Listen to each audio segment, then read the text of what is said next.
बहुत महिमामयी बातें अनुभवी हृदय से निकली हुई हैं। भक्त के सामने विषय भोग का आकर्षण तभी आता है जब भगवद आश्रय नहीं होता, शरीर आश्रय होता है। अहमता ममता हमारे पास है, हमने समर्पित नहीं किया इष्ट और गुरुदेव को, तभी विषय आकर्षण आता है, तभी विषय आता है।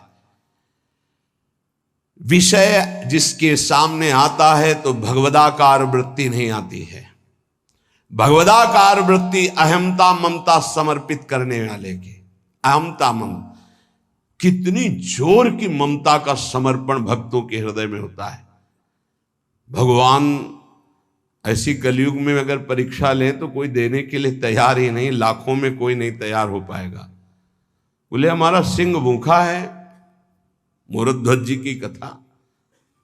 हाँ प्रभु, आपको समर्पित तन मन प्राण, अभी आरा चला क्या, मतलब गजब की भक्ति, गजब का समर्पण, अहमता ममता समर्पित है। दीवाल में चुने जा रहे हैं गुरु गोविंद सिंह के दोनों लाडले, 9 किशोर अवस्था है, अब मान जाओ, धर्म का त्याग कर दो, हमारे धर्म को स्वीकार नहीं।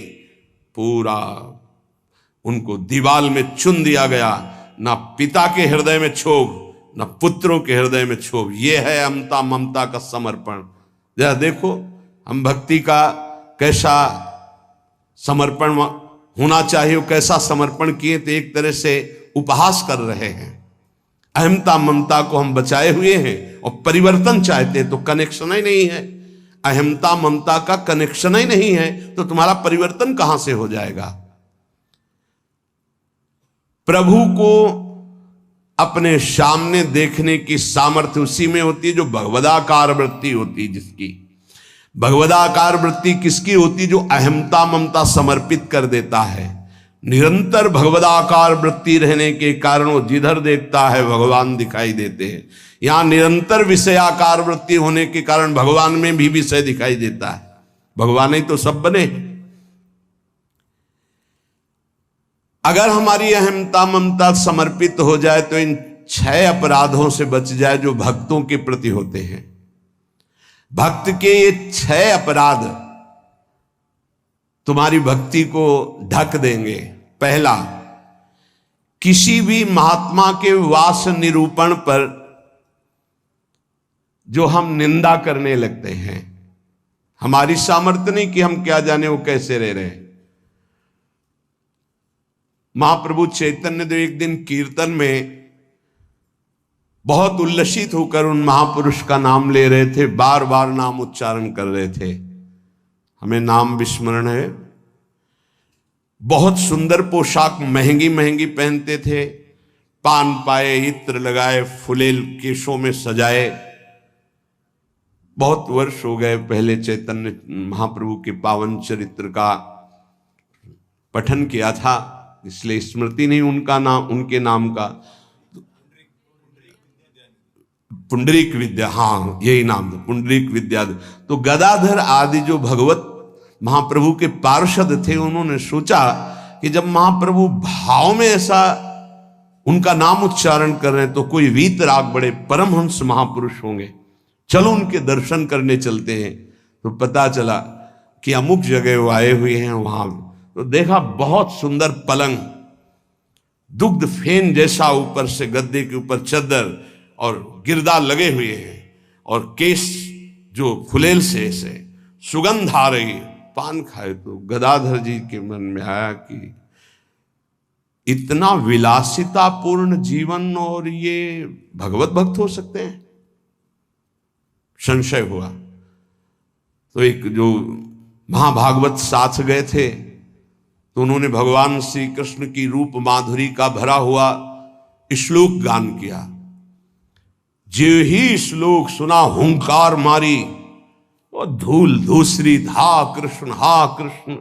और वो सब जो अब उनकी समझ में आया कि अरे महाप्रभु जो बोल रहे थे परम सत्य, वो प्रेम के अष्ट सात्विक भाव संवरण होना मुश्किल हो गया। अश्रुधारा नाक बह रही, धूल धूसरित हो।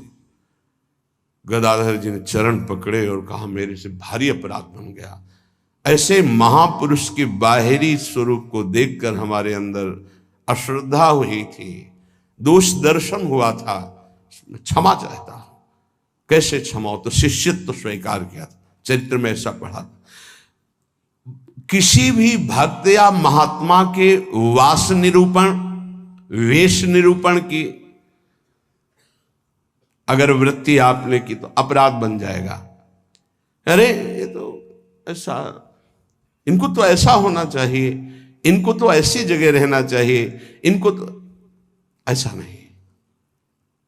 कुछ महापुरुषों की स्थिति होती है, कुछ तो उस स्थिति का दंभ करते, कुछ स्थिति होती है। हम क्या जाने कौन स्थिति में कौन दंभ कर रहा है। जिनके वचन श्रवण से, दर्शन से, संभाषण से हमारे हृदय में भागवतिक परमाणु उदय होते हैं, उन महापुरुषों के चरणों की वंदना उनकी बाह्य स्थिति पे नहीं देखते। हो सकता है सोने चांदी के सिंहासन पर बैठे हो, छत्र हो, चंवर डुल रहा हो, और स्थिति ब्रह्माकार है, स्थिति भगवदाकार है, कैसे पता चलेगा? परशुराम जो आचार्य जी थे, उनके आश्रम के बाहर लिखा था, माया सगी न तन सगा, सगा न ये संसार, परशुराम ये कह रहे सगा सुसिरजन हार। तो एक लंगोटी लगाए, लौकी की कमंडल लिए और भारी वैराग्य वृत्ति के अंदर गए और कहा, ये श्लोक किसका लिखा हुआ है? दोहा। तो उनका गुरुदेव का कहाँ है? तो गए, देखे गिरदा लगा हुआ, छत्र लगे हुए परशुराम देवाचार्य जी महाराज। तो उनका, महाराज आपका श्लोक लिखा हुआ है? बोले हाँ। तो बोले केवल लिखा हुआ है या है आप में? क्योंकि उनको गर्व था कि मैं लंगोटी लगाए लौकी का, और ये तो वैभव संपन्न महात्मा है। तो बोले लिखा है माया सगी न तन सगा, सगा न ये संसार। आपने कहा सगा जो सृजनहार, हम तो सब माया ही देख रहे हैं। उनका आपका इशारा क्या है? बोले जब सृजनहार सगा है तो फिर माया क्या? बोले चलो आपने समझा दिया, बड़ी कृपा, चल दिए। बोले कहाँ चल दिए? बोले जहां ले चलो आप। स्थिति प्रज्ञ महापुरुष थे, चल। जब 10-12 किलोमीटर चले तो बोले भिक्षा का हमारे समय हो रहा। तो बोले परशुराम देवाचार्य ने आज तक कभी हाथ नहीं फैलाया। आकाश वृत्ति पे हम रहते हैं, प्रियालाल जैसी व्यवस्था करते हैं उसके अनुसार रहते हैं। बोले हम तो भिक्षावृत्ति से रहते। बोले जाओ मांगने। बोले आपके लिए भी ले आवे, कभी किसी का सहयोग नहीं चाहा, केवल सीधे प्रियालाल से आप अपने लिए लाइए और पाइए, और जहां आपकी इच्छा हो वहां ले चलिए। वो गए भिक्षा लेने, वो जंगल के एक जगह बैठे हुए थे, तो वहां से राजा की सवारी निकली। देखा परशुराम देवाचार्य उतरे, साष्टांग दंडवत। महाराज यहां कैसे? प्रभु की इच्छा। बड़े सौभाग्य की हम तो भगवान की असीम कृपा मानते हैं कि आपके दर्शन। हमारी इच्छा है कि हम कुछ राजभोग तैयार करवाते हैं, जैसी हरि की इच्छा।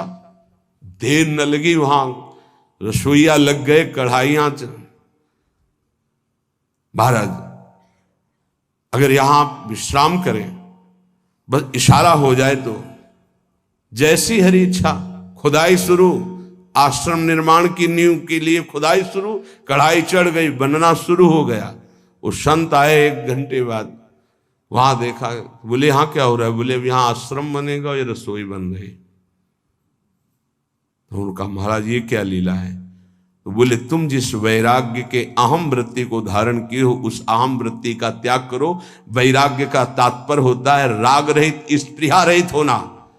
वो चाहे असंख्यों के वैभव में बैठा है, लेकिन राग और स्पृहा रहित है। अगर एक लंगोटी का भी राग है, लौकी के कमंडल का भी राग है, शरीर का भी राग है, वो रागी है, वो वीतरागी नहीं है। वीतराग की स्थिति को समझना बड़ा कठिन। दत्तात्रेय जी महाराज से यही पूछा कि आप कोई कर्म नहीं करते, कर्म ना करने वाले को विषय नहीं मिलता, और विषय सेवन ना करने से ऐसा स्वास्थ्य कैसे हो सकता है आपका? तो उनका मैं अखंड प्रसन्न रहता हूं, इसलिए ये भोगों से स्वस्थ नहीं हूं, मैं अखंड प्रसन्नता को प्राप्त, कभी राजमहलों के राजसैयाओं पे शयन करता हूं, तो कभी राख की ढेर पर शयन करता हूं, कभी बड़े बड़े राजाओं से सम्मानित होता हूं, तो कभी फुटपाथ में लेटकर अपमान को भी प्राप्त करता हूं। मुझे न सम्मान न अपमान किसी का प्रभाव नहीं। इसलिए किसकी क्या स्थिति कैसे जाना जा सकता है। तो हम किसी का वास निरूपण आदि, वेश निरूपण आदि करके किसी की निंदा करेंगे तो पता नहीं कितना महाभागवत है, हमसे अपराध बन जाए। दूसरा ज्ञान निरूपण। कुछ संत भगवान ऐसे होते हैं जो कुछ नहीं बोलते, अरे इनको कोई ज्ञान तो है नहीं, कुछ बोलना तो आता, क्या बोलना ही कोई साधुता है क्या? पता नहीं उसकी कितनी ऊंची स्थिति है, कैसे कोई जानेगा। इसलिए किसी संत के रूप में विराजमान जो भगवान हैं, उनके ज्ञान निरूपण करके निंदा न कर, इनको कुछ नहीं आता। आजकल यही है, केवल बुद्धि की धरा से देखा जाता है। अरे वो तो बोल नहीं पाते हैं। वो तो महापुरुषों की स्थिति को जानना कोई महापुरुष ही जान सकता है, दूसरा नहीं जान सकता। इसलिए ये अपराध न करे कभी कि किसी के संत के ना बोलने से ये समझ जाए कि अरे इनको कोई ज्ञान नहीं है। भला ये क्या जाने शास्त्र की बातें, पढ़े लिखे तो लगते नहीं हैं। पढ़ा लिखा होना भी बहुत सौभाग्य का विषय है और कहीं कहीं दुर्भाग्य का विषय है। तो एक आए थे, इतने कागज में उनकी डिग्रियां केवल उनके शिष्यों ने भेजी थी कि हमारे गुरुजी दर्शन करने आ रहे हैं तिरुपति बालाजी से, विद्वता की मूर्ति, साष्टांग दंडवत और क्या क्या भगवत प्रसादी। वो ऐसे लग रहे थे कि एक शब्द नहीं आता। मतलब बड़े बड़े शंकराचार्यों को पढ़ाया था उन्होंने, उनकी वो शिष्यों ने जो दिया था उसमें दिखाई दे रहा, बड़े बड़े शंकराचार्यों को उन्होंने विद्या पढ़ाई थी। विद्या विनयम ददाति, वो देखने को मिला कि विद्वान में कैसी दैन्यता होती है। कबीरदास जी के पास एक विद्वान दिग्विजयी भेजा गया शास्त्रार्थ के, तो उनका भैया हमको कोई शास्त्रार्थ नहीं करना। तो बोले काशी के विद्वानों ने कहा यदि आप हार लिख दिए पूरी काशी हार गई। बोले ऐसी बात, तो पढ़ के समझे हो कि समझ के पढ़े हो? पोथी पलटाते रहे, सरस्वती काम नहीं करी। पढ़ के समझे हो कि समझ के पढ़े हो? आखिरी बात शिष्य बन गए थे, बहुत बड़े भगवत अनुरागी बने। तो किसी भी संत के प्रति ये भाव नहीं कि ये पढ़े लिखे नहीं है, बोल नहीं पाते, तो इनको कोई ज्ञान नहीं है। तीसरा, किसी संत की जाति निरूपण कर देना बहुत बड़ा अपराध है। देखो ये जो जाति पाति है ना, ये धर्म का पालन करके भगवत प्राप्ति के लिए थोड़े समय तक के लिए सहयोगी नहीं। हम आपको बताएं, एक ही कपड़ा है और एक ही पहनने वाला है, बस इतनी खास बात समझ लो। कपड़ा सबका पांच भौतिक, पहनने वाले सब अविनाशी भगवान के अंश, कोई अंतर नहीं है। बस अंतर बनाया गया है इस अंतर को मिटाने के लिए कि हम साधन पद्धति से अपने अपने धर्म का पालन करते हुए परम धर्म भगवान को प्राप्त, लेकिन जो परम धर्म में स्थित है भागवत धर्म में, उनकी जाति निरूपण नहीं करना चाहिए कि ये तो सुना है कि अमुक जाति के संत हैं, बड़ा अपराध होता है, बड़ा अपराध। ऐसा कभी नहीं करना चाहिए। हाँ, चरण रज लेके माथे पे लगा, अहो वत्सो पचतो गरीयान यज्ञाग्य वर्तते नाम तुभ्यम। देखो राजसू यज्ञ में पूर्णता स्वपच वाल्मीकि की पूजा करवा कर श्री भगवान ने इसीलिए करवाई, इसीलिए करवाई।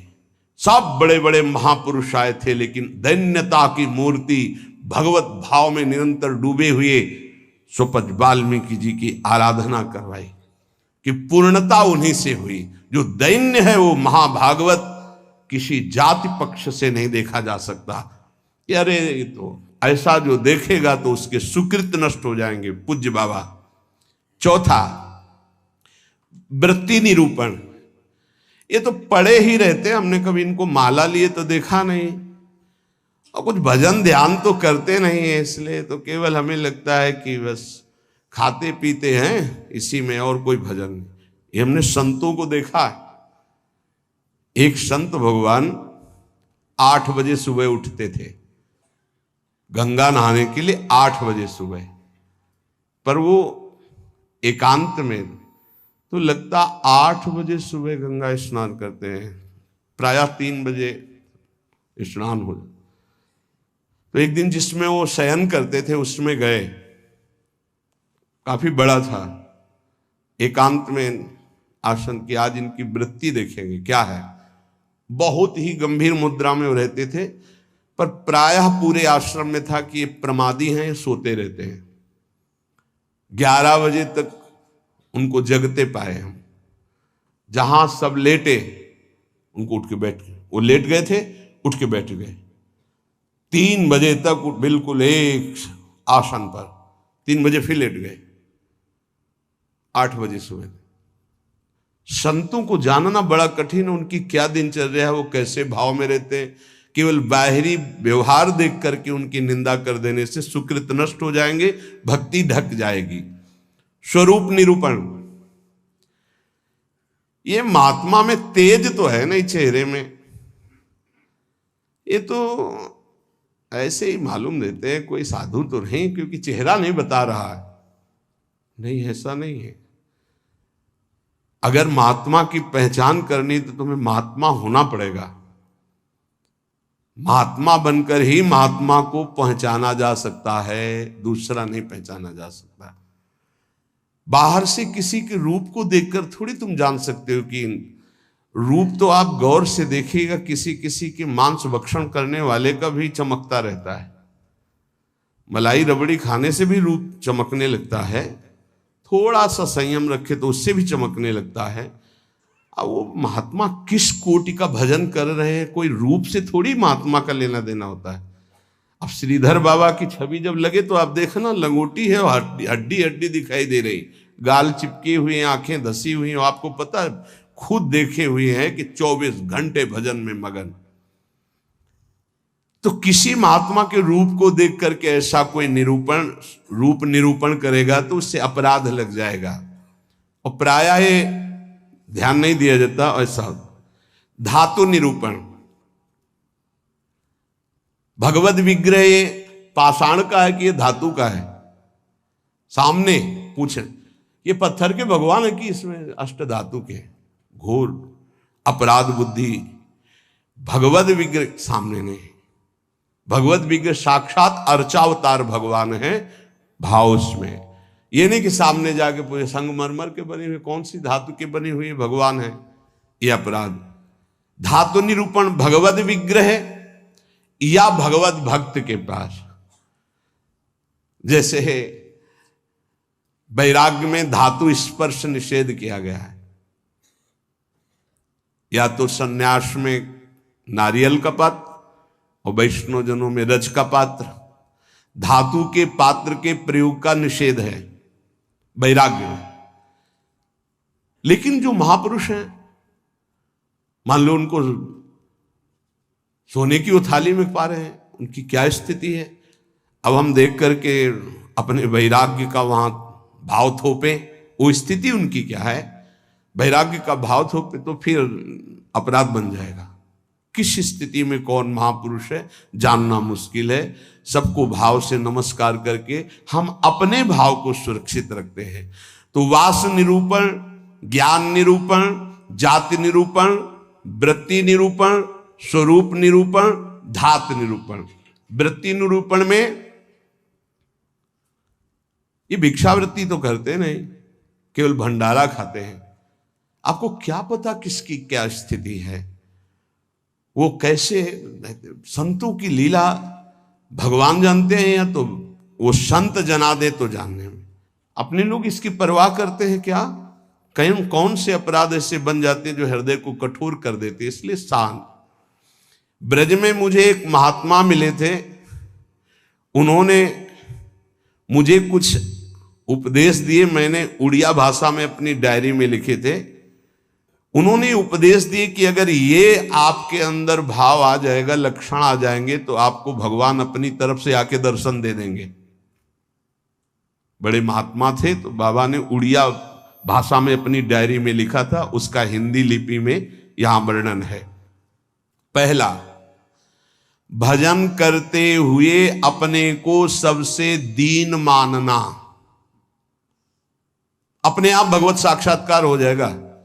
भजन करते हुए अपने को सबसे दीन मानना, इससे कोई अपराध ही नहीं बनेगा, कोई अपराध नहीं बनेगा।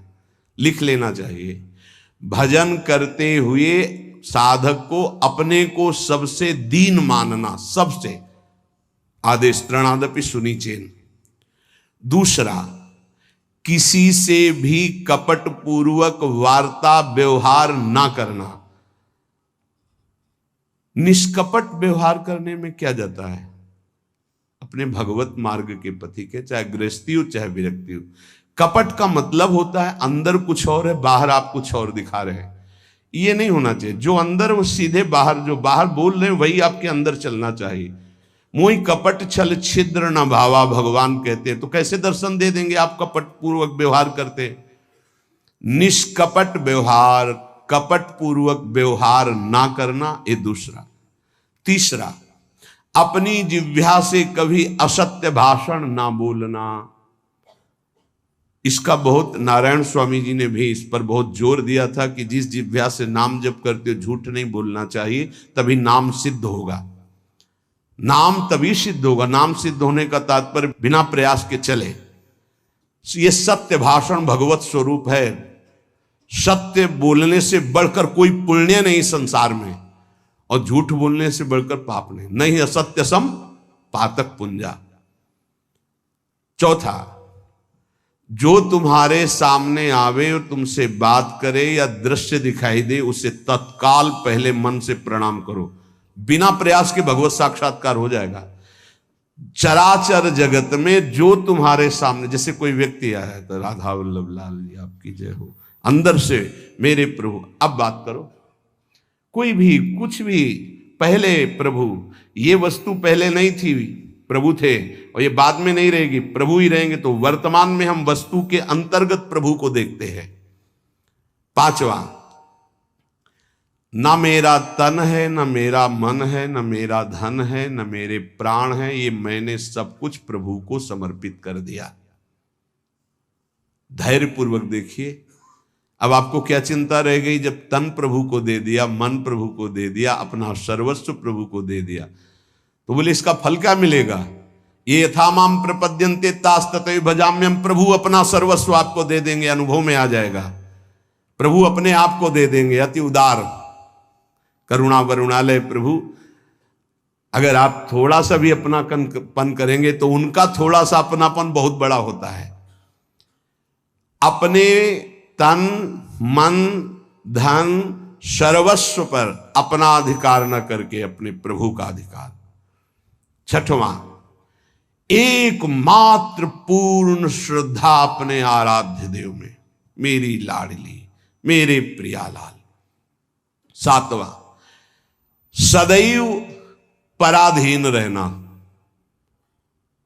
अगर गुरुदेव के अधीन हो, इष्ट देव के अधीन हो, तो माया तुम्हें अधीन नहीं कर पाएगी। अगर इष्ट देव और गुरुदेव की अधीनता स्वीकार नहीं करोगे तो माया अधीन कर लेगी। हमेशा अपने को पराधीन देखना कि मैं स्वतंत्र नहीं हूं। ये तन मन प्राण इष्ट देव गुरुदेव को समर्पित है। मैं वही करूंगा जो आज्ञा कर रहे हैं, उनके विपरीत नहीं कर सकता। अब आप देखो, विपरीत करते हो कि आपको याद आता है कि मेरा शरीर गुरुदेव की धरोहर है, मैं इसके द्वारा कोई अनाचार दुराचार कोई गलत चेष्टा, मेरा मन गुरुदेव की धरोहर है, इष्ट देव की धरोहर है, इससे हम गलत चिंतन नहीं कर सकते। मेरा धन गुरुदेव की धरोहर, इससे हम गलत व्यवहार नहीं कर सकते। मेरे प्राण गुरुदेव को समर्पित, इसलिए हर श्वास मंत्र जपेंगे, बिना बुलाए भगवान दर्शन दे जाएंगे। आठवां, आराध्य देव के सिवा अपना कोई नहीं है, ये हृदय में बैठा लेना। अपने वास्तविक है तो आराध्य देव ही अपने हैं। नवा, अपने आराध्य देव के अनन्य चिंतन के सिवा और कोई चिंतन ना होने पावे। दसवां, अपने आराध्य देव से जो गुरुदेव ने संबंध दिया है हर समय उसकी स्मृति रहना। क्या रहती स्मृति? मैं श्री जी की सखी हूं, दासी हूं, उनकी परिचर्या में हमारा जीवन समर्पित है, मैं उनकी दासी हूं। कभी सोचते हो आप? सोचो, तुम्हारा संबंध हो चुका है। कोई ऐसे नहीं कि तुम्हें केवल सोचना ही है, तुम्हारा संबंध हो चुका है, तुम्हारा पाणी ग्रहण हो चुका है। श्री जी ने तुम्हारे पाणी को स्वीकार कर लिया, ग्रहण कर लिया है। उसके साक्षी हैं गुरुदेव। गुरुदेव ने पाणी ग्रहण कराया है, प्रिया प्रीतम को हमारा हाथ पकड़ा दिया है। हम अपने संबंध, दसवां है, अपने संबंध को हर समय अपनी स्मृति, मैं प्रियालाल की हूं, मैं प्रियालाल की हूं, मैं प्रिय सखी हूं लाडली जू की। ये 10 भाव रखो। अब जैसे हमारे अपना भाव बताया, तो जो दास है वो दास भाव को देखे, जो सखा है वो सखा भाव को देखे, जो गोपी गोपी भाव को देखे। अपने स्वरूप को संबंध से चिंतन करना। हमारा स्वरूप क्या है? सहचरी बपू, मैं श्री जी की निज दासी हूं। कई बार दिन में आता है आप लोगों के? कितनी बार सोचते हैं आप? जबकि यहां हर चेष्टा करते हुए उसी भाव में रहना है। अगर ये 10 भाव हृदय में आ गए तो कह रहे हैं किसी भी तीर्थ में जाओ या ना जाओ, कोई और साधन करो ना करो, तुम्हें भगवत साक्षात्कार हो जाएगा। पहला, फिर सुन लीजिए, अपने को भजन करते हुए सबसे दीन मानना, किसी के साथ भी कपट का व्यवहार ना रखना, सदैव सत्य भाषण बोलना, चराचर जगत का कोई भी वस्तु व्यक्ति सामने आवे अपने प्रभु का भाव करना, अपने तन मन धन प्राण सर्वस्व को अर्पण कर देना। मेरा अधिकार नहीं, नाथ सकल संपदा तुम्हारी, मैं सेवक समेत सुत नारी। अर्पण का मतलब ये होता है भाव। छठवां, अपने आराध्य देव में ही पूर्ण श्रद्धा समर्पित हो जाना। सातवां, पराधीन रहना इष्ट के, गुरुदेव के। आठवां, आराध्य देव के ही अनन्य चिंतन में लगना, आराध्य देव के सिवा कहीं अपनापन न होना। नवां, चिंतन करते करते तन्मय स्थिति आ जाए तब उसे सही माने में चिंतन कहा जाता है। सामने ललित त्रिभंगी लालजू और प्रियाजू की बाह श्री लालजू के गले में है। मनोमृणाल भूषण भूषित भुज श्यामंश पर डाली दिखाई दे रहा है। अब हमारा चिंतन चल रहा है, गाढ़ चिंतन, युगल सरकार चिंतन, इसे कहते हैं अनन्य चिंतन। अभी आंख खोले हुए भी वही है, मूंदे हुए भी वही है, सेवा करते हुए भी वही है, एकांत में बैठते हुए कहां हो, जरा देखो स्थिति कहां है। यदि आप किसी भी तीर्थ का अवगाहन करते हुए 10 बातें आप में नहीं हैं तो उसका फल आप ग्रहण नहीं कर पाएंगे, क्योंकि अपराध कोई न कोई बन जाएगा। हम आपसे सत्य कहते हैं कि कल्याण आपके चिंतन से होगा, इन बातों को स्वीकार करने से होगा, भागने से नहीं होगा कि हम यहां चले जाएं, हम वहां चले जाएं तो कल्याण हो जाएगा। अगर आपका आंतरिक चिंतन इन बातों में है तो आपके अंदर वो सामर्थ्य जागृत हो जाएगी कि आप प्रभु को देख सकते हैं। इसलिए जो सत्संग है उसे बार बार सुना जाए, उसका मनन किया जाए और अपने हृदय में धारण किया जाए, तो हमारा इसी जन्म में अंतिम जन्म माना जाएगा और भगवत साक्षात्कार हो जाएगा।